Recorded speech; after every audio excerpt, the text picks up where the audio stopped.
Esta historia la descubrí hace años, la busqué por tanto tiempo que terminaré olvidándola.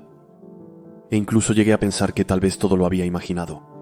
Pero hace varios meses, un amigo y colega, a quien ya le había contado esta historia varias veces, me escribió por una red social. Me envió un enlace donde estaba el Santo Grial que había buscado por mucho tiempo. Me preguntó si ese era en verdad el relato que había estado buscando por años. Y para mi gran asombro, así fue. Estaba feliz y realmente sorprendido en ese momento porque esa historia casi se había convertido para mí en una verdadera leyenda urbana de lo inalcanzable que era. Pero ahí estaba, frente a mí. No era una leyenda, sino una realidad. Por razones de confidencialidad evidentes, todos los nombres han sido modificados. Las únicas cosas que quedarán por cambiar son los hechos mismos. Esto sucedió en Toulouse, Francia, en 1914. Un anticuario al que vamos a llamar Joshua descubre un lienzo misterioso mientras paseaba por un mercado de pulgas, una especie de lienzo en el que había una rosa perfectamente negra. Después de la compra, el hombre morirá en circunstancias atroces. Y eso tan solo una semana después. Los documentos que mencionaré sobre este tema se organizarán en este orden. El informe de la Gendarmería de Toulouse, así como el acta, el informe de autopsia de la víctima, el diario íntimo de Joshua, la corte de apelaciones del tribunal, el acta de acusación. Y, para terminar, la conclusión de esta sórdida historia. Para comenzar, les leeré el informe de la Gendarmería que descubrió el cuerpo sin vida de Joshua. Como está escrito en un francés bastante antiguo, me tomé la molestia de simplificarlo para que todo sea lo más comprensible posible. Nosotros, los abajo firmantes Jeff y Aldrin, gendarmes en la residencia de Toulouse, nos dirigimos a la casa del señor Drouet para constatar su muerte. Entramos en la cocina, donde tuvo lugar la escena, y constatamos que el cuerpo de Joshua estaba medio desnudo, bañado en un charco de su propia sangre. Junto a él se encontraba un lienzo extraño que representaba una rosa negra, así como el diario íntimo de la víctima. La rosa en el lienzo parecía haber sido hecha con uñas humanas. También había un rifle y un bastón a solo 1 metro de la víctima. Había trozos de madera, posiblemente del bastón, dispersos por doquier. Esto parecía indicar que el bastón le había servido poco antes de su muerte, probablemente con la intención de defenderse de algo. El rostro de la víctima estaba horriblemente desfigurado y tenía varios agujeros en diferentes partes. Cerca de él, ensangrentados, yacían 4 de sus dientes. Todo indica que Joshua se defendió con rigor frente a su agresor. Aunque no se haya disparado ningún tiro, la ropa rasgada, así como el desorden a su alrededor, prueban que intentó rechazar a su agresor por todos los medios que tenía a su alcance. Después de esta observación, realizamos nuestras investigaciones, lo que nos permitió descubrir lo siguiente. El tercer escalón de la escalera al primer piso tenía una gran mancha de sangre y los primeros escalones mostraban pequeñas manchas más discretas. Tras examinar el lugar, el motivo del robo parece improbable, ya que no hay daños a la propiedad del señor Drouet. Todo el resto de la casa, fuera de la cocina, parece perfectamente intacto. Ahora, les voy a leer el acta redactada por el juez de instrucción del distrito de Toulouse. Yo, L. Montgomery, juez de instrucción del distrito de Toulouse, informé que un asesinato sin robo se había producido en la ciudad sobre la persona de Joshua Drouet. Me presenté de inmediato en el lugar a las 22:30 en punto, acompañado del secretario jurado, el señor Denis, y del señor Sagnaud, por orden del fiscal de la República, para hacer todas las constataciones necesarias y tomar las medidas útiles con el fin de encontrar a los culpables del asesinato de Joshua Drouet. El cadáver de la víctima yacía en un charco de sangre en el piso de la cocina de la planta baja. El mariscal de Logis, que ya se encontraba en el lugar, nos informó que habían descubierto un lienzo extraño, un cuaderno que le servía como diario personal, así como un palo que probablemente era el mango de una piqueta, y, para terminar, un rifle cerca del cuerpo de la víctima. La lectura del diario reveló detalles de la semana pasada del señor Drouet y sus frecuentes problemas nocturnos. Según sus escritos, sospechaba que sus vecinos eran los culpables de sus desgracias. No había ningún rastro de un lienzo quemado, como se mencionaba en una de las páginas del diario. El que se encontró cerca de su cuerpo estaba perfectamente intacto. En consecuencia, Procedimos a interrogar a los 10 vecinos y luego vigilamos el vecindario para asegurarnos de que la escena del crimen permaneciera intacta. Después fuimos a la casa del Dr. Giles, médico del juzgado, para acordar con él la hora en que se podría realizar la autopsia. Debía de ser alrededor de la 1 de la mañana. Ahora vamos a pasar al informe completo de la autopsia del señor Joshua Druitt. 1 de julio de 1914. Yo, el abajo firmante, señor Giles, profesor de medicina legal en la Universidad de Toulouse, designado por orden del señor Montgomery. El juez de instrucción del Tribunal Civil de Toulouse solicitó el 15 de junio de 1914 una autopsia al cuerpo del señor Druitt para determinar la naturaleza de sus heridas y la causa de su muerte. Me dirigí a la ciudad donde se encuentra el cadáver del señor Druitt. Así cumplí con el mandato confiado, en presencia del juez de instrucción y del procurador de la República. El cadáver del señor Druitt había sido encontrado detrás de la puerta de entrada de su casa, a unos 60 centímetros de las escaleras y de la puerta que conduce a su carpintería. Yacía sobre su lado derecho, con el brazo derecho extendido horizontalmente y la mano izquierda colocada sobre su corazón. El cuerpo fue cubierto con ropa desgarrada, particularmente en la zona inferior.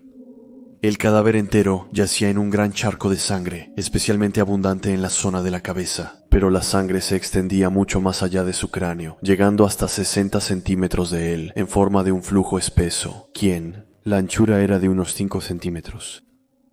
Debajo de su cabeza había varios agujeros abiertos, así como numerosas marcas de profundas garras, todas ampliamente manchadas de sangre. Junto al hombro derecho y perpendicular al brazo, había 4 dientes rotos. Finalmente, el cuello de la víctima estaba arañado de lado a lado, pero no lo suficientemente profundo para considerar la hipótesis de una degollación. El segundo, tercer y cuarto escalón de la escalera que conducía al primer piso estaban manchados de sangre seca y había huellas ensangrentadas visibles en la pared que sostenía la escalera. La sangre también parecía haber salpicado el panel de la puerta de entrada. A través de la esquina izquierda de la casa, también noté un pequeño charco de sangre que parecía indicar que la lucha había continuado hasta aquí. El cadáver yace sobre una pequeña mesa improvisada donde se realizó la autopsia. Por lo tanto, logramos revelar algunas observaciones útiles. 5 agujeros ensangrentados son visibles en el hombro, así como rastros de laceraciones profundas en todo el resto del cuerpo. Toda la ropa que cubría la parte superior del cuerpo del señor Druitt está completamente empapada de sangre. El cuerpo de la víctima, estando ahora desnudo para la autopsia, nos permitió constatar 15 hechos notables respecto a su fallecimiento. Hecho número 1. En su rostro hay una gran cortada que va desde el ángulo externo del ojo derecho hasta su oreja. Esta herida es particularmente recta y limpia. Hecho número 2. El ojo derecho de la víctima está ampliamente, y que me atrevo. Y hecho número 3. El izquierdo está destrozado, perforado en varios lugares, casi inservible.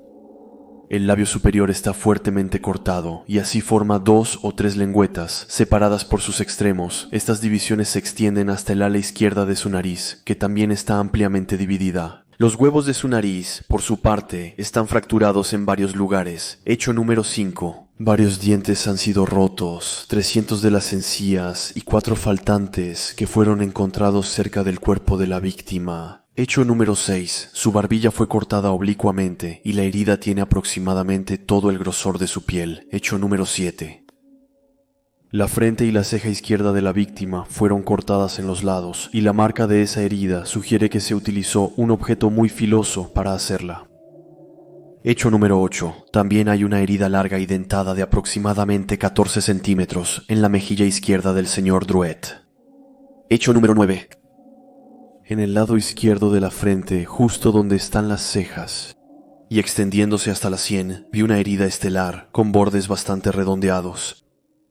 También noté múltiples y profundos arañazos en el área. Hecho número 10.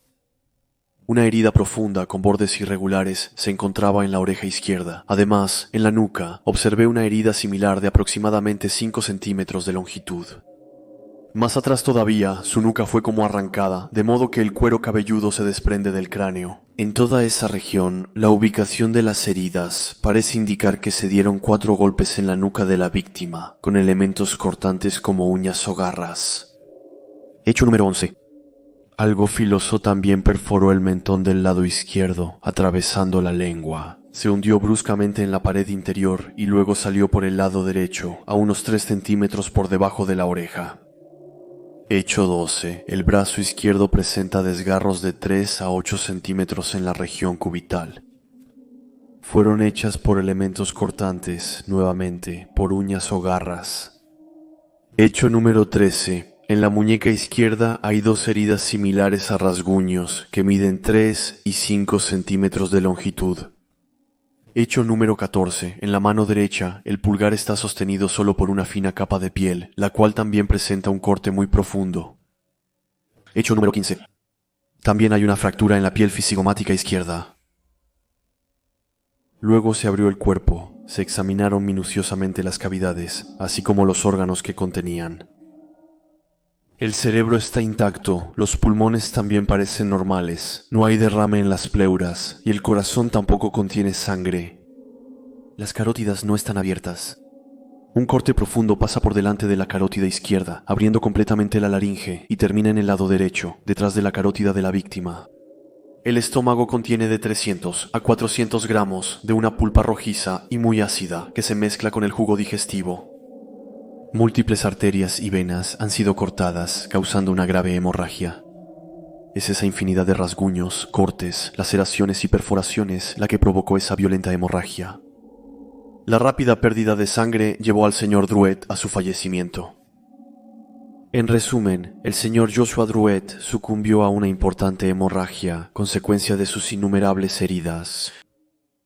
Es difícil explicar por quién o por qué fueron causadas todas esas heridas. He confirmado que todas las heridas pudieron ser causadas por uñas. Pero es muy difícil pensar que un humano pueda hacer algo de tal magnitud. Ahora es momento de pasar a uno de los elementos más inquietantes de este caso. El diario íntimo de la víctima. Primera entrada, domingo, 7 de junio de 1914. Hoy fui al mercado Opus de la ciudad. A veces uno encuentra cosas curiosas ahí. Por 3 francos compré una pieza curiosa, un lienzo extraño. Debo decir que nunca he visto algo parecido. La pintura parecía estar hecha de acuarela. El vendedor no pudo informarme sobre la composición del producto. Pero lo que hace que este lienzo sea extraño son las uñas que lo componen, uñas humanas. El vendedor no pudo indicarme la antigüedad ni el origen de la pieza. La peculiaridad de esa obra, aparte de estar hecha con uñas, era que ese lienzo olía extrañamente a rosas. No fue firmada por ningún autor y la única escritura en la pintura se encontraba en la parte trasera de la misma. Ahí estaba escrito Rosa del Estrecho. También compré por 6 francos un hermoso cuadro de pesca que podría agradarle a un amigo. Por lo demás, no había nada original. Me temo que, con este mal clima, los vendedores sabían que no habría mucha gente y probablemente no pusieron todo en sus mesas. Ya veremos para la próxima vez. Segunda entrada, lunes 8 de junio de 1914. Hoy vi a Martín, recuperó su reloj. No volveré a hacer negocios con ella ni a repararle nada. El señor Badeau vendrá mañana, según me informó su esposa esta mañana. Voy a tener que levantarme muy temprano otra vez. Tercera entrada, miércoles 10 de junio de 1914. No suelo escribir de noche, pero pasó algo realmente extraño y perturbador. Me desperté en plena noche y me es imposible volver a dormir. Tengo mucho frío, probablemente dejé mi brazo colgando de la cama y algo me lo apretó con fuerza mientras dormía. Eso me despertó de inmediato y todo mi cuerpo estaba helado. Es como si alguien debajo de mi cama me hubiera agarrado para lastimarme. También sentí un fuerte olor a orina. Al principio pensé que me había orinado encima, pero claramente no venía de mi cama, venía de esa tela con uñas. Ahora huele especialmente fuerte. Probablemente el gato de los vecinos defecó ahí, impregnando todo el papel. Por eso, toda la casa huele a orina. La saqué afuera, bajo un techo, y espero que ese olor finalmente desaparezca. 3 francos son 3 francos, y fácilmente puedo conseguir un mejor precio de un excéntrico. Mientras tanto, un persistente olor a orina impregna el ambiente. Tengo dolor en la muñeca y frío. Maldito gato. Cuarta entrada, jueves 11 de junio de 1914. La señora Estelle solo me compró un molino de tabaco, aunque le hice un pedido más grande que eso. Mientras tanto, son 10 francos de mi bolsillo que tuve que pagar y ahora tengo un molino de tabaco de sobra. Vendí el baúl de la Marsellesa en 133 francos, un buen negocio. La señora Lamada me compró los 3 carneros encargados por 12 francos. En cuanto a la tela de uñas, ya no huele a orina, sino de nuevo a rosas. Pensaba mostrársela al señor Bechet, podría estar interesado. De todos modos, me alegra mucho que ese olor a orina se haya ido. Quinta entrada, 12 de junio de 1914, viernes 12 de junio de 1914. Esta noche, ruidos fuertes me despertaron de repente. También tenía una fuerte migraña y una vez más estaba congelado. Bajé las escaleras porque los ruidos parecían venir de abajo. Era como si alguien estuviera afilando una hoja en una gran piedra de afilar o como uñas rascando una pizarra. Al principio pensé que era el vecino haciendo un ruido infernal, pero se detuvo cuando llegué al cobertizo. Vi a James de día, pero me dijo que a las 3 antes meridiano dormía con Yvette y que jamás trabajarían a esa hora. Esto me está asustando mucho. Tuve una noche terrible. Sexta entrada. Sábado 13 de junio de 1914. Eso me agarró la muñeca de nuevo y hay olor a sangre por doquier. Me desperté a las 3, el olor me hizo entrar en pánico, olía a sangre por toda la casa. Y otra vez venía de esa maldita telaraña. Peor aún, había manchas rojas goteando de la telaraña. ¿Sería sangre? La lluvia y la humedad han descompuesto la sangre, lo que lo explicaría, pero probablemente no ese olor. O tal vez me estoy haciendo ideas, me estoy volviendo loco. Por la falta de sueño, he tenido migrañas toda la semana. Ahora es peor, me duele la muñeca y no puedo dormir. Los vecinos me dijeron que no había matado ningún animal y que si olía sangre no venía de su casa. Y tuvieron esa mirada que no me gusta. Cuando la persona finge entender, pero te juzga al mismo tiempo, mientras te toma por un tonto o un loco o, peor aún, un mentiroso. Olía a sangre por todas partes. Así que tiré ese lienzo, ni modo por los 3 francos. Necesito descansar después de esta terrible semana. Tengo miedo y estoy agotado. Ya no puedo más. Séptima entrada, domingo 14 de junio de 1914. El lienzo ha vuelto. Estaba en el cobertizo.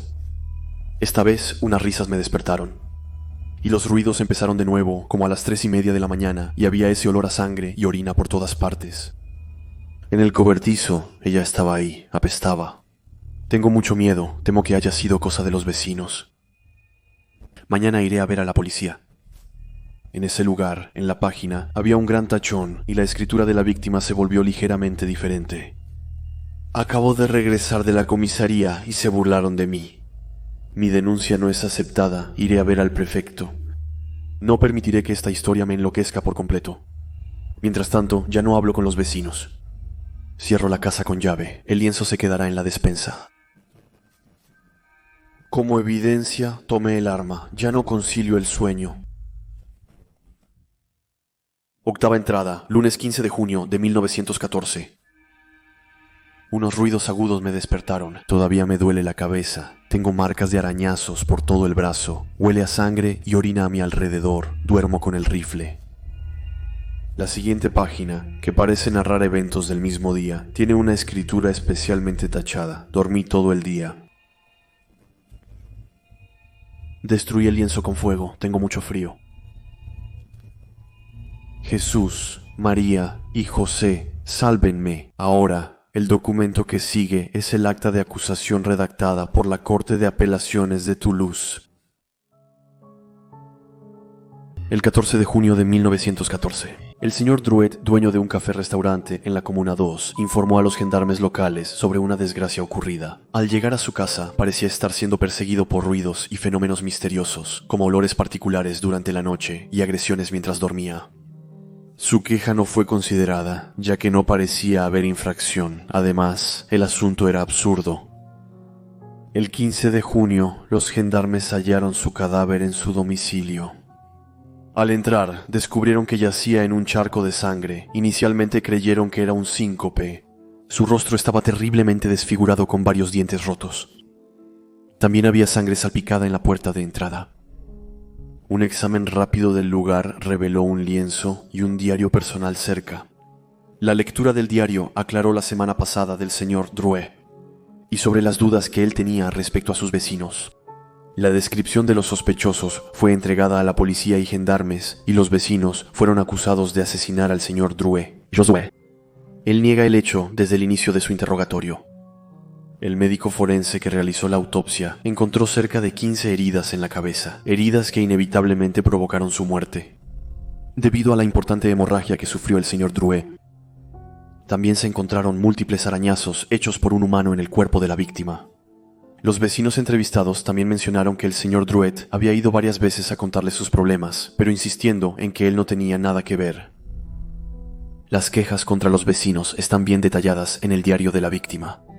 Considerando que no tiene enemigos conocidos y la falta de evidencia en la escena del crimen, además de su diario personal que relata sus problemas, se puede reconocer una irresponsabilidad. A solicitud de su abogado, los vecinos del señor Drouet fueron examinados por un doctor. El último admitió que, cuando se cometió el crimen, ninguno de los dos acusados podría haber causado esas heridas con sus propias uñas. Su historial delictivo está limpio, lo cual les favorece, ya que nunca han sido condenados. En consecuencia, los vecinos de la víctima fueron completamente exonerados de haber cometido el asesinato de Drouet, Joshua, el 12 de junio de 1914. Por lo tanto, las circunstancias de este homicidio siguen sin resolverse. Hecho en la Fiscalía de la Corte de Apelaciones el 7 de enero de 1915. Esto concluye los archivos de este caso. Hasta hoy no ha habido una explicación racional de lo ocurrido. La muerte del señor Drouet sigue siendo un misterio sórdido. ¿Fue obra de los vecinos o la locura lo que lo llevó a las puertas de la muerte? Entonces, ¿cómo sucedió esto si todas las puertas y ventanas de su casa estaban cerradas? ¿Cómo pudo una persona que estaba en su sano juicio el día anterior perder la razón tan rápido y terminar infligiéndose semejantes suplicios con una precisión quirúrgica? ¿O acaso era simplemente el lienzo en sí mismo el responsable, habitado por una fuerza que ni siquiera las mentes más atormentadas podrían concebir? Probablemente nunca lo sabremos. Siempre desconfía de las historias que escuchas. Para muchas de ellas son solo ficción, están ahí para asustarte e impedirte dormir. Pero en el caso de La Rosa del Estrecho es diferente. Aparte de que esta historia es particularmente horrible, hay un detalle que cambia toda nuestra percepción de los hechos. Un detalle que cabe en 2 breves oraciones. Este cuento se titula La Rosa del Vado de Lona, y todo lo que acaban de escuchar es una historia real.